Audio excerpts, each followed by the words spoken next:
Magandang umaga po. Handa na ang National Bureau of Investigation sakaling maglabas na ng arrest warrant ang Sandigan Bayan laban sa mga akusado sa pork barrel scam. Matapos kasing ilabas ang whole departure order para kina Senador Juan Ponce Enrile, Bong Revilla at Jinggoy Estrada, hindi na rin daw nalalayo na susunod ng ilalabas ang arrest warrant.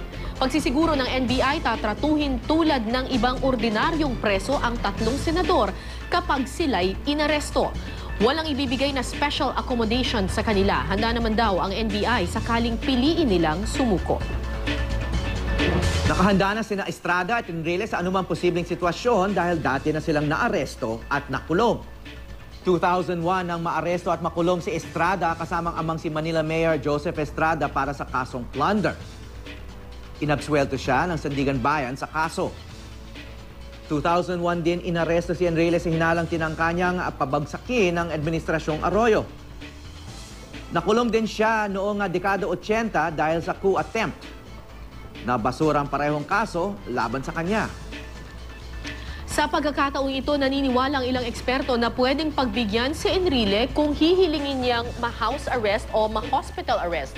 Yan ay kahit nauna nang sinabi ni Enrile na hindi niya gagamitin ang kanyang edad kung siya'y aarestuhin. Paniwala naman ng ilang mambabatas, mas makakabuti kung ihihiwalay ang detention facility sa mga high-profile na sangkot sa kaso. We might just as well have a separate detention facility for this person in order to address yung mga concerns nila. Kung anong concern nila, hindi sila pwedeng ihalo sa mga ordinaryong mga akusado dahil una sa lahat, security reason. Kung minsan, may health problems daw. Imagine mo kung si Senator Bong ay ilagay natin sa city jail. Di ba? Napakagwapo pa naman ni Senator Bong.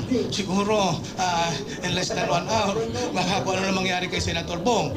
Not his age per se, but what his age can bring, which is a lot of illnesses, a lot of physical conditions. Mas magiging considerate ang korte para mabigyan ng pagkakataong pareho ng iba yung isang may edad na humarap sa hukuman.